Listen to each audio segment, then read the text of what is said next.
Hi, and welcome to the Unashamedly Human podcast, a podcast created to help you get out of your head and into your life.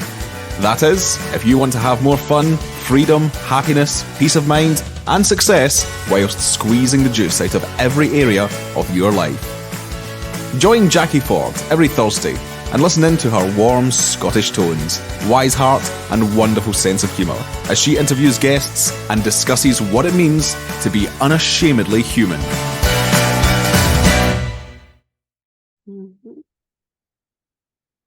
Hi everyone, and welcome to the Unashamedly Human podcast. It's been a minute. As you all know, I've recently moved house. I've become a grandmother again, and we've been decorating the house, getting ourselves sorted. So it's been a while since I've done a guest podcast, but I'm really delighted to have today's guest, Chana Studley. And the reason I'm really delighted is because Chana and I have been trying to do this for quite some time.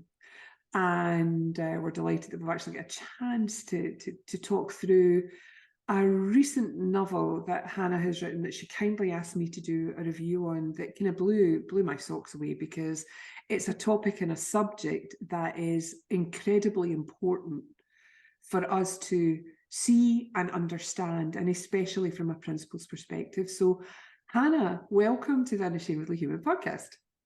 Hi, Jackie. Thank you so much. I'm so excited to be here with you. Thank you. Oh, you're so welcome. Chana, I'm going to ask you if you can just tell everybody a bit about you and your background, and please mention any other books that you've written, because I know there've been a few. Yeah, thank you. So I have written 3 books. This is my third novel, and writing books it's only just kind of become something that I'm recognizing that's what I do, because I failed miserably in school with anything academic. Thank God I had other talents. You know, my artistic and creative talents took me first to the theatre in London, and then TV, commercials, and then Hollywood. And I ended up living in California for 16 years, working on big Hollywood movies, doing special effects.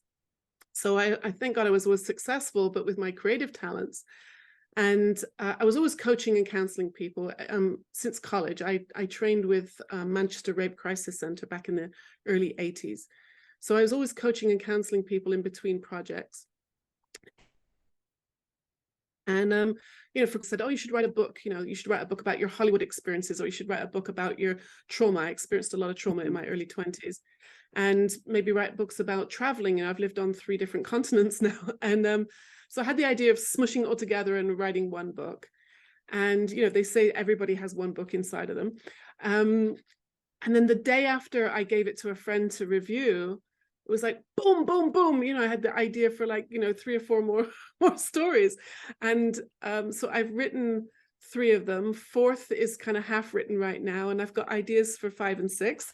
I just, just need more hours in the day to, get them all written. So yeah, it's like I've turned into an author in my later life, and I really enjoy it. It's very exciting. No, it's lovely when that happens, isn't it? You sort of, you just settle, you know what you're meant to do. And when you were speaking and saying you were involved in special effects, I thought, my God, isn't that what the principal's understanding helps us see? It helps us see behind the way we think, which is almost like a special effect filter, really, isn't it? It is, because sometimes people ask me, how did I go from doing special effects in movies to being a mind-body coach? And it was so obvious to me, because our minds have a special effects department that could outdo me or Steven Spielberg or anybody in that department, because our minds are doing us all the time, like telling me that things are real that aren't. And that was what my whole career was in Hollywood, was to convince you that things were real that weren't. And our minds are really good at doing that. Oh, tell me about it. You did. I woke up this morning, Chana, and I had the most beautiful day with my family yesterday. My 3 daughters, my husband, and our 2 grandchildren. And it's very rare we just get us, love the partners to death, but it was just lovely that it was us. And then we ate quite late last night, and last night in my dreams all of my children were killed in front of me, and my husband. And when I woke up this morning, my husband wasn't in the bed, and I thought, where is he? And I phoned him, and he was away somewhere doing something.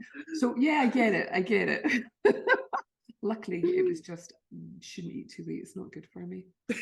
Anyway, I'm going to start our podcast off today, Hannah, reading the review that I gave for your book. And your book, we haven't even mentioned it yet. The book is called Very Well, and it's a novel about hormones, women, and why Freud was wrong, which I just love. So my review said, in this groundbreaking novel, Chana Studley successfully challenges the patriarchal narrative surrounding female hormones through her delightful storytelling abilities. As women, we have become better at talking about mental health, but we still shy away from discussing periods, miscarriages, postpartum mental health, endometriosis, and menopause. This results in a lack of vital understanding for women, particularly as those processes are inextricably connected to our mental health. Hannah, however, introduces her readers to a simple yet profound understanding that ultimately guides us repeatedly back to our own wisdom and well-being. A must-read, informative, funny, moving, and wise book. It's a book to buy, read, digest, then buy again for your friends and family. After all, life is a journey we take together, don't we? I loved reading. Thank you. Oh, you're welcome. You're so welcome, Hannah. I loved reading your book because as a woman, and I've mentioned I have 3 daughters, I remember my mother's mental health journey. I remember my grandmother's mental health journey. And as we go through the podcast, I might or might not talk about that, but bits of it are really quite severe, which if only they had known about this understanding, things would have been so different.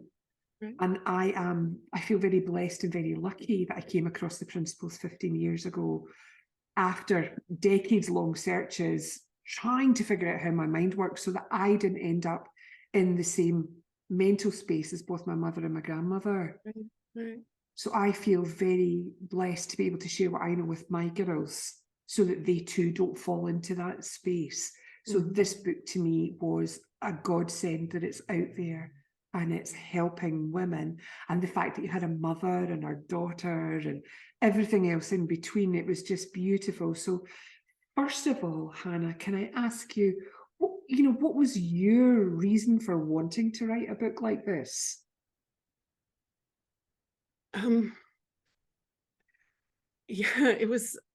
I think it was really because I was just going through menopause when I first came across the 3 principles.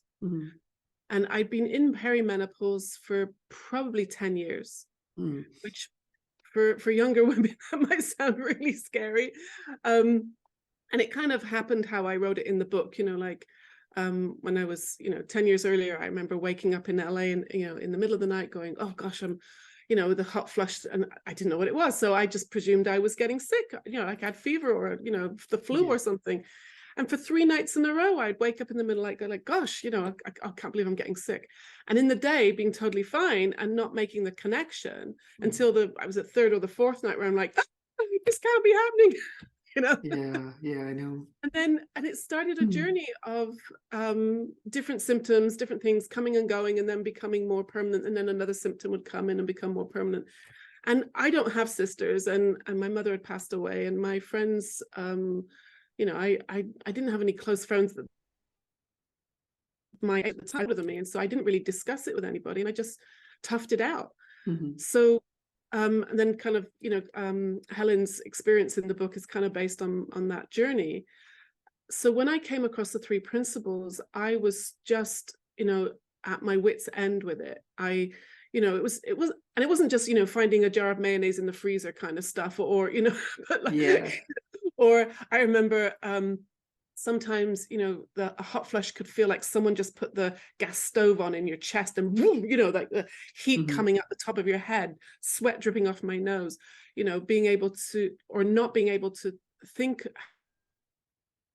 how to do things you need to do. I was then coming to feel dizzy before every hot flush, and I was having them every 20 minutes at the end. It was, I couldn't function.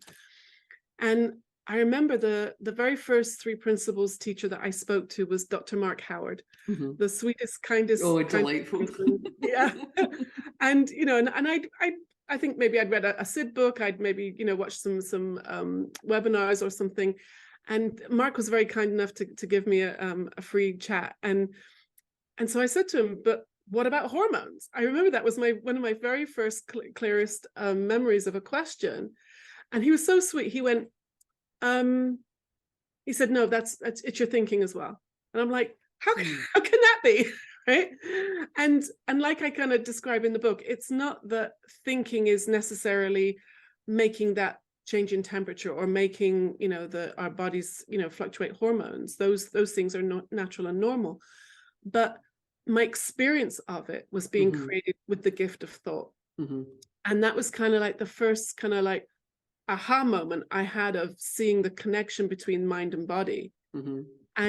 And it kind of was the beginning of my journey into this. So it was kind of my launch pad of the 3 principles understanding, seeing the connection with my physical issues. And it wasn't till a couple of years later when I realized, like that my pain was going away and all the other physical things were, kind of just taking care of themselves, settling down and doing their natural thing, that it kind of all became clear. And I thought, how many women must be going through this and not knowing, like I didn't really know. In fact, I remember going to my family describing how I felt. And he immediately started writing a prescription for antidepressants. And he's an excellent doctor. It's no reflection on his medical skills, and I remember saying to him, but I'm not depressed. And he said, you've just told me you want to hide in your room, you have no energy and you want to eat chocolate all the time. And I was like, well, what woman doesn't? Yeah. Right. Yeah. I said, I'm not depressed. I just can't do my life right now with this physical condition. And I didn't take the prescription and found, thank God, found another way out of it. Yeah. I mean, I just wonder how many of people listening are going, oh my God, me too. Me too.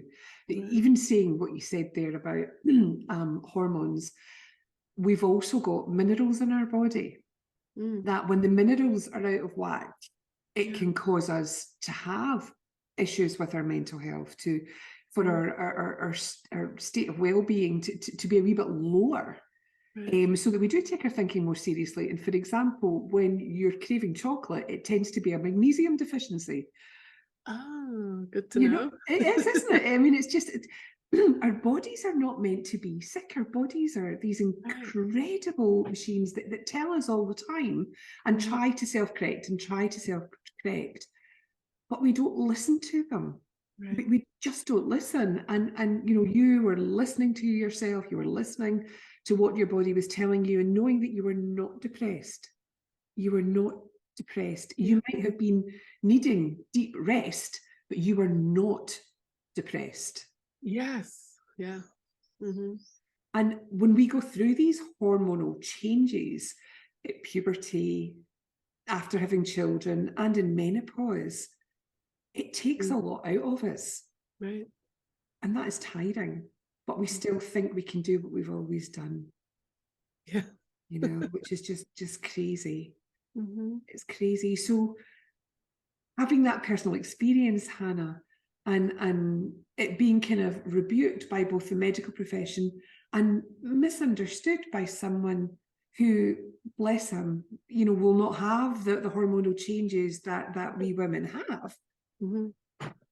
That must have been a really poignant kind of, I need to do something about this. Yeah. It was a bit of I don't know if despair is the right word, because it wasn't, I wasn't in that bad a state, but I remember I did have the thought that just give me the HRT, because I don't care if it gives me breast cancer, I cannot live the way I'm living. And those seem to be my only 2 alternatives. I did try bioidentical hormones, and I really wanted to do the natural route. And I visited a doctor here who was an MD and prescribed bioidenticals. And he upped the dose so many times that he actually told me to go back to the gynecologist and get the regular. His words were, let's tame the tiger, and then we can put you back on the bioidenticals. And I thought, really, this is all we have. So I'm really grateful that this way as a result of this, understanding. And that's, I guess that was really my motivation for writing the book, that to show that there are other alternatives, you know. And I'm not here to judge, you know, at treatments, could be combinations of things, you know, and I kind of, hopefully that was clear in the book, that you know, whatever you find is working best for you, that's what you need to do. And for some people it is diet, and for some people it's a medication, for some people it's, you know, could be lifestyle changes, and it could be a combination of all of those things. I think we all have to find the, you know, what makes us feel the most in tune with our body and our peace of mind, and find that, you know, happy equilibrium. Absolutely. That's the most healing. That's it again, listening to your own body, listening to your own wisdom. And what you're doing is you're giving, it's almost like reference points to people, right?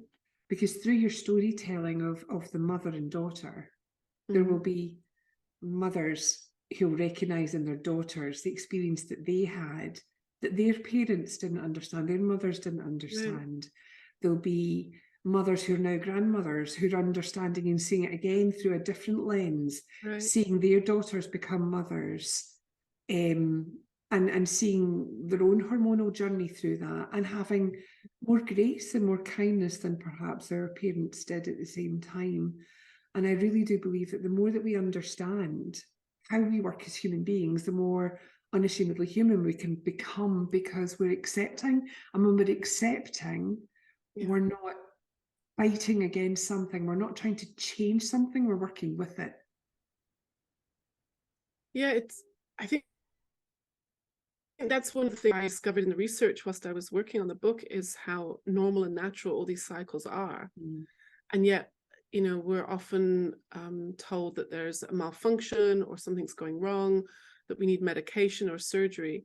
In fact, PMDD, the diagnosis that one of the daughters has in the book, I joined a Facebook group, a PMDD Facebook group, because when I research things, I always join Facebook groups because I'm curious to hear what the women are talking about, not just what the doctors say and what the research says, but what, you know, the people who are being given this diagnosis and are you know, experiencing it, what are they talking about? And sadly, I found in this group with like 30,000 people, women in it, asking for hysterectomies because they seriously had no hope of this ever getting better, and they were almost suicidal, only having maybe 1 or 2 days a month when they felt any relief. And because it's based on your monthly cycle, you know, next month is coming. It's not like, you know, a fight with your sister or you know, or your boss, which may happen again or not. When it's tied to a monthly cycle, or you know it's happening again. So they're screaming to have their a hysterectomy, to have it removed so that could give them relief. And it's like heartbreaking to me, because you know and that's why one of the reasons why I put some historical stuff into it, to show that's what we were being told 100 years ago. You know, to have surgeries to calm the wandering womb, as it were. You know, they used to think that the womb wandered around and it was suffocating us, and that's why women are so irrational at certain times. And I just thought, no, I want to scream at these women, go, no, that's, you know, there's what's happening to you is normal and natural, and it's just our anxiety over the misunderstanding that's creating such a huge response and huge turmoil in your life. And that was the amazing thing I found in the research. You know, hormone fluctuations. Obviously, some women do have you know, something wrong with the mechanics. You know, that can happen, obviously, but the majority of women, it's not a mechanical problem. It's an interpretation, reaction, response, you know, that's actually escalating those yucky feelings. Absolutely. It's a funny story I've got about that.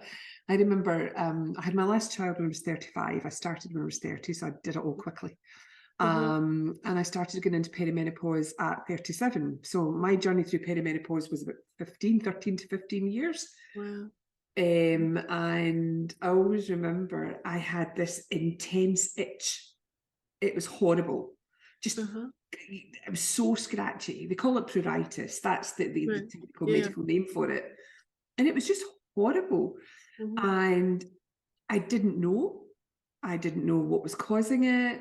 So I just started taking an antihistamine. I thought, oh, it's an itch. You know, me and my medical background, it's an itch. I'll take an antihistamine. I was having one of those every 40 hours, and it seemed to, you know, do the job. Not completely. And then I got into my head, oh, I'll go and have a colonoscopy because if there's anything in me, you know, we're getting colonoscopies trying to get rid of whatever was inside me that was causing this intense itch, which wasn't pleasant. Sorry, not a colonoscopy, like a colon clean, not a colonoscopy, a colon clean. Where you watch your poo going down a wee clear tube. Because I thought, you know, that there was some kind of parasite or something in me that was causing this itch.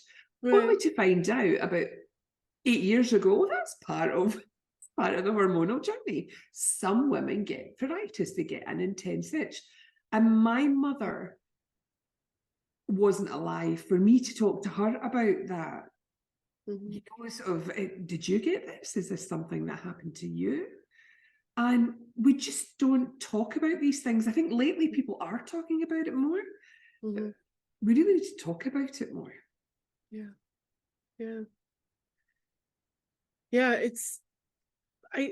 I'm kind of somewhere in the middle with the talking about it thing, because I wish I'd had more information and someone to talk to about it.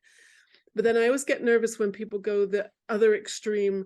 And, you know, some of the books I read were very, like, I don't know how to say it, like earth mothery and talking about, you know, things that should remain private. I believe that's just my take on it.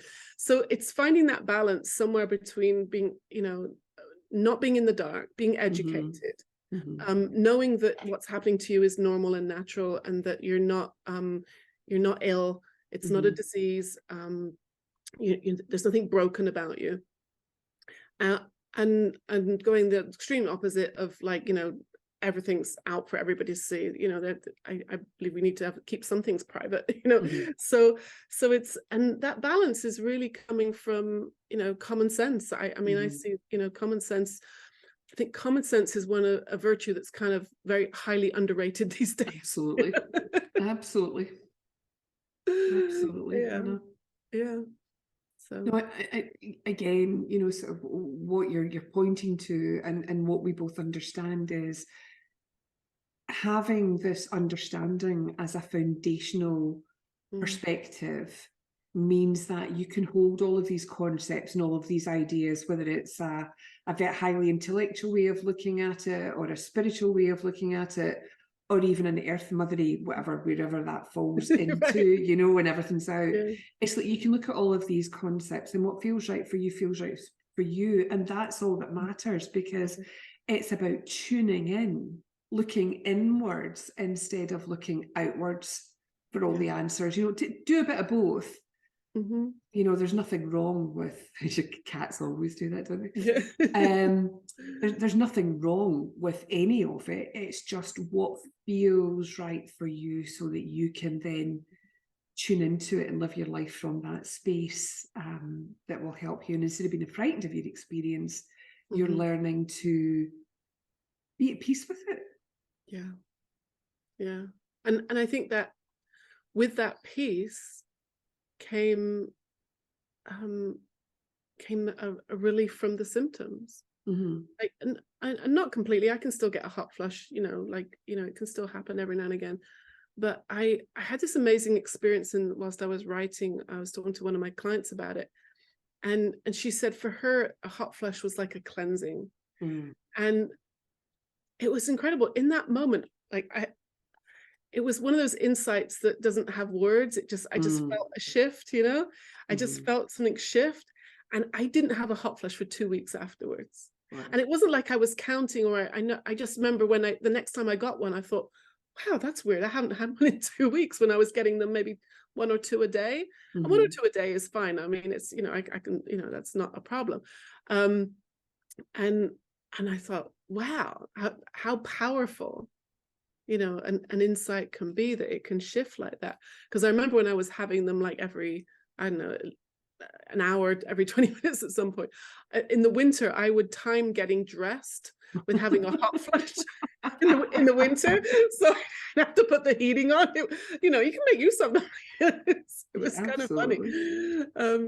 So and sort of not taking it so seriously, seeing, because I think what used to happen before is I'd have a hot flash and I'd go, oh my gosh, this is terrible, it's not fair, when is this going to end, and that kind of dramatic response kind of sets the nervous system off, and the stress response, and that can kind of become a habit, and and I think that's what was escalating it as much as anything else. And so now, when I sort of started finding that peace of mind in my thinking as a result of understanding the principles, it makes sense to me now that so many of my physical issues were just started melting away.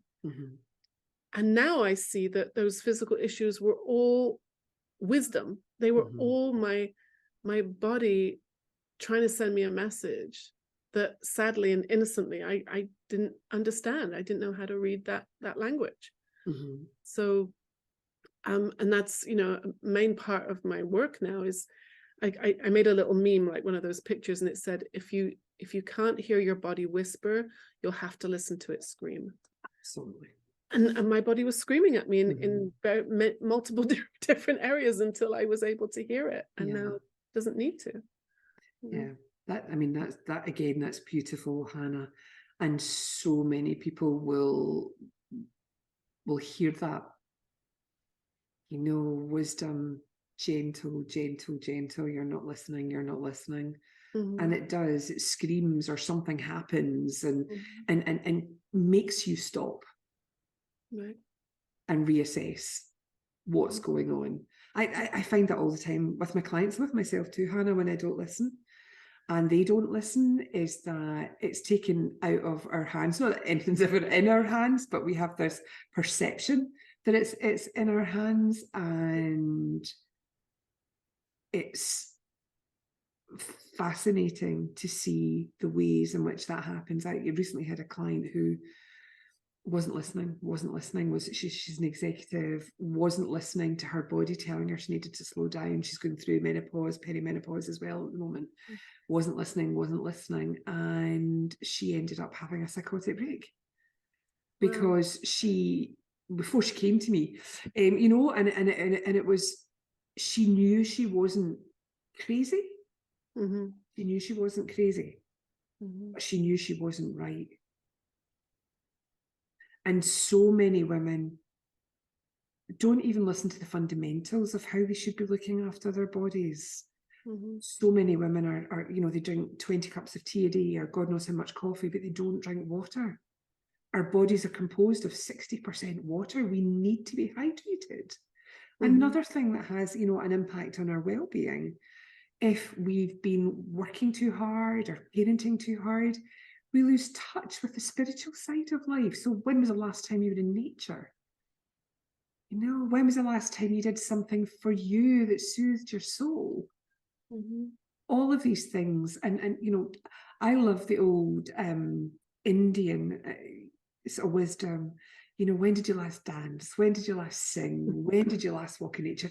Because that keeps me right when I feel my mood. And it stops me in my tracks and makes me review how I've been living my life, because like all of us, I just get caught up sometimes. Right. Yeah, I like that. So Hannah, what kind of feedback are you getting from people who've already read the book? Not the people who reviewed it for you, but sort of the everyday fine young lady and fine vintage wine like myself. Have been getting in touch with you. What have they been saying?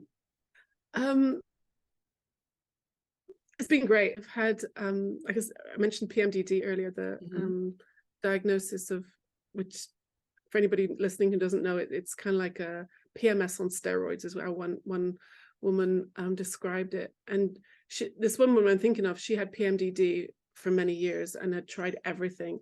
And she was actually then in perimenopause. So it was like a double whammy. And she wrote to me saying that, her, not only were her symptoms going away, but her husband was You're going away noticing. too? No, he was noticing, and it's actually, it's improved their relationship, which was, like, in all aspects. And so she was just full of gratitude. And I've had a lot of women write to me and say, how, they've had really big insights, things that they just hadn't connected the dots before, or had, pieces of the jigsaw puzzle start going together. And then other people have written or contacted me saying, that's the hormone stuff isn't really necessarily an issue for them, but they've gotten deeper insights about the principles, so it's big of responses. And I just hope it will get out there to more women, to, like I said, especially the women who are suffering and are being told that their bodies are malfunctioning, or that they're something, that they're broken. That's the people I really want to help them to see this. And also I found that some women don't want to hear about it. Because it's somehow easier to think of the body as being broken, have a surgery, have a medication, and they don't want to hear about it. And that's okay. I mean, we all have our path. But so on the whole, it's been very very well received, and it's such a wonderful feeling when you get a message or a call from someone, they're changing their life and making their relationships better, and with their children, and they can go to work now and function better, and earn a living, and take part, be present in their lives again. That's a huge that's a very big payback for me to know that. Absolutely that you've touched someone else's life. That is integrated wisdom in them now through their own insight through reading your book, and then they can pass that on to future generations and friends. And it's lovely, because as we all know, menopause, in particular perimenopause and menopause, the minute they found out that HRT, in a study that was done many years ago, they found out or perceived that HRT was causing increased rates of cancer, which I think they're now starting to rebuke. They're saying that isn't necessarily true. Right. But having worked in the pharmaceutical industry for 3 decades, the minute a drug company hears that, all research stops. It's not financially viable for companies to even think about going down that route. And if they think that HRT is something they can't invest in, then the research stops. And even up until that point that HRT was available, there was not a lot of research into women's bodies. There still is a lack of research. Lots of drug trials, especially painkillers, the trials have been done on men. They've not been done on women. Right. Yeah, which is just, it's having we look at that kind of stuff, Hannah. I heard recently. It's quite mind-blowing. I heard that recently, that women are often excluded from drug trials because of their unpredictable bodies. I don't know if that's the reason, but I was like, how can they do drug trials on half of the population? Exactly. It cracks me up. It really, really does. If you can avoid drugs at all, avoid them, folks. Just don't take them. Find out natural ways to do things if you can. So the research has not been done.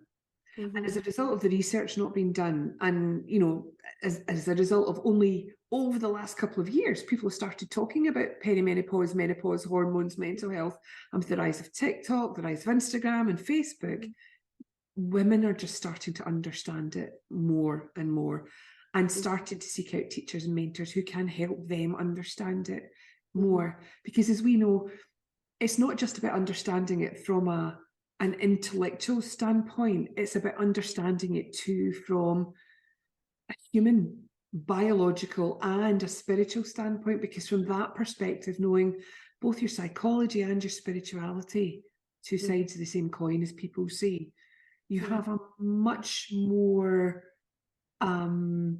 adaptive response to what's going on, which is just beautiful. Now, Hannah, before we finish, I'm just going to read the little bit at the back of your book for people to just get, if we've not explained it properly, it gives them an idea of what the book's actually about. And as I said at the beginning, when you heard me review this, I can't advocate for this book highly enough. I really recommend it. If possible, you get yourself a copy and read it and share it with other women that you know too. So at the back of the book, Hannah says, after surviving the tsunami of her daughter's teenage hormones, don't I know that well, PMDD and postpartum depression, Helen is engulfed in her own menopausal tidal wave. Debilitated by brain fog and hot flashes, she hears about the mind-body connection and watches as a hormone nightmare starts to disappear. Where will her dedication and sacrifice take her as she embarks on a courageous journey to bring women back to their innate well-being? Can she bring this new understanding of how the mind and body work to help other women get relief from their suffering with hormones? Well, I personally believe that Hannah can help us do this. So the book is available on Amazon and other good book retailers. Hannah? It's actually, yeah. Mm-hmm. Fantastic. So any last words of wisdom, Hannah?